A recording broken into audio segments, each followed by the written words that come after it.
Hi hello നമസ്കാരം. എല്ലാവർക്കും പുതിയൊരു വീഡിയോയിലേക്ക് സ്വാഗതം. നാർസിസ്റ്റിക് പേഴ്സണാലിറ്റിയെ കുറിച്ച് പല കാര്യങ്ങൾ നമ്മൾ കേട്ടിട്ടുണ്ടാവും.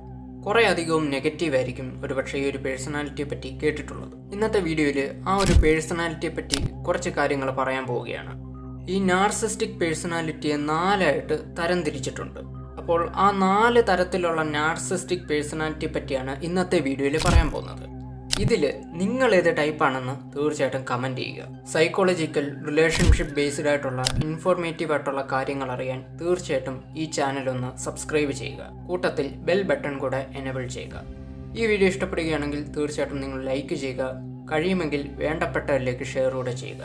നിങ്ങളുടെ അഭിപ്രായങ്ങൾ താഴെ കമൻറ്റ് ബോക്സിൽ രേഖപ്പെടുത്തുക. ഈ ലോകത്തുള്ള എല്ലാ മനുഷ്യരും സ്വന്തം കാര്യം വരുമ്പോൾ എല്ലാവരും സെൽഫിഷാണ്. ഇത് ഹ്യൂമൻ നേച്ചറാണ്, സത്യസന്ധമായിട്ടുള്ളൊരു കാര്യം കൂടിയാണ്. എത്ര നിഷേധിച്ചാലും അതങ്ങനെയാണ്. ഈ സെൽഫിഷ്നെസ് അത് കൂടുതലാവുമ്പോഴാണ്, അല്ലെങ്കിൽ അത് കൂടുതലായിട്ട് എക്സ്പ്രസ് ചെയ്യുമ്പോഴാണ് ഒരാൾ നാർസിസ്റ്റിക് പേഴ്സണായിട്ട് മാറുന്നത്. നാർസിസ്റ്റിക് പേഴ്സണാലിറ്റി 4 തരത്തിൽ തരംതിരിച്ചിട്ടുണ്ട്. അതിലൊന്നാമത്തേതാണ് കംപ്ലീറ്റ് കൺട്രോൾ നാർസിസ്റ്റിക്സ്. മറ്റുള്ളവർക്ക് മേലെ പൂർണ്ണമായിട്ടും ആധിപത്യം സ്ഥാപിക്കുന്ന ആളുകളാണ് ഈ കംപ്ലീറ്റ് കൺട്രോൾ നാർസിസ്റ്റുകൾ എന്ന് പറയുന്നത്. തൻ്റെ ചുറ്റുപാട് അല്ലെങ്കിൽ തൻ്റെ കൂടെയുള്ള ആളുകൾ തന്നെ മാത്രം അനുസരിച്ച് ജീവിക്കണം എന്ന് കരുതുന്ന, അല്ലെങ്കിൽ അതിനുവേണ്ടി അവരെ അനുസരിപ്പിക്കാൻ ശ്രമിക്കുന്ന ആളുകളാണ് ഈ കംപ്ലീറ്റ് കൺട്രോൾ നാർസിസ്റ്റുകൾ. ഇവർക്ക് എല്ലാത്തിനെയും ഭരിക്കണമെന്നുള്ളൊരു മനോഭാവമായിരിക്കും. എല്ലാത്തിൻ്റെ നിയന്ത്രണം തനിക്ക് വേണം. അതാണ് ഇവരുടെ ലക്ഷ്യം. ഈ നാർസിസ്റ്റിക് പേഴ്സണാലിറ്റിയുടെ ഒരു എക്സാമ്പിളാണ് സാക്ഷാൽ അഡോൾഫ് ഹിറ്റ്ലർ. അതുപോലെ north Korean president Kim Jong Un, അതുപോലെ ബെനിറ്റോ മുസോളിനി, ഇവരൊക്കെ ഇതിൻ്റെ എക്സാമ്പിൾസാണ്. രണ്ടാമത്തെ ടൈപ്പാണ് തെറിറ്റിക്കൽ നാർസിസ്റ്റുകൾ. സമൂഹത്തിൻ്റെ മറ്റുള്ളവരുടെയും ശ്രദ്ധ തങ്ങളിലേക്ക് കൊണ്ടുവരാൻ വേണ്ടി ഓരോ ഡ്രാമ കാണിക്കുന്ന ആളുകളാണ് ഈ തെറിറ്റിക്കൽ നാർസിസ്റ്റുകൾ. ഇത്തരക്കാരെ നമുക്ക് നമ്മുടെ റിലേഷൻഷിപ്പിലും നമ്മുടെ ഫ്രണ്ട്ഷിപ്പിലും ഈവൻ നമ്മുടെ ചുറ്റുപാടൊന്ന് നിരീക്ഷിച്ചാലും അതുമല്ലെങ്കിൽ സോഷ്യൽ മീഡിയയിലും നമുക്ക് ഇത്തരക്കാരെ കാണാൻ സാധിക്കും. മൂന്നാമത്തെ ടൈപ്പാണ് മ്യൂച്വൽ നാർസിസ്റ്റ്.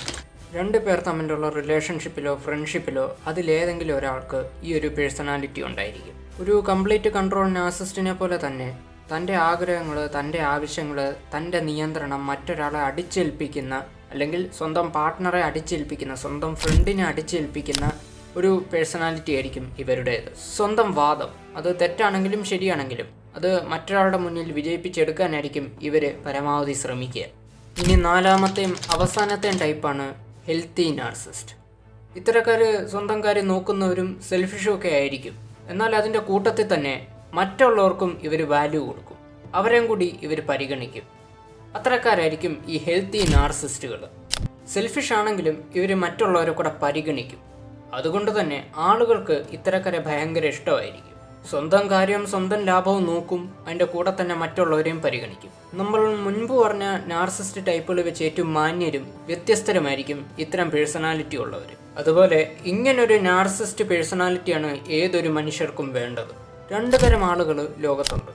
ഒന്ന് എല്ലാവർക്കും ഇഷ്ടമുള്ള ആളുകൾ, മറ്റൊന്ന് ആർക്കും ഇഷ്ടമല്ലാത്ത ആളുകൾ. സ്വന്തം കാര്യം നോക്കുന്ന കൂട്ടത്തിൽ തന്നെ മറ്റുള്ളവരെ കൂടെ പരിഗണിക്കുന്ന ആളുകളാണ് സമൂഹത്തിൽ ഏറെ ഇഷ്ടപ്പെടുന്ന ആളുകൾ. വീഡിയോ ഇവിടെ ജസ്റ്റ് വൈൻഡപ്പ് ചെയ്യുകയാണ്. മറ്റൊരു ടോപ്പിക്കായിട്ട് നമുക്ക് വീണ്ടും കാണാം. അതുവരെ ഗുഡ് ബൈ.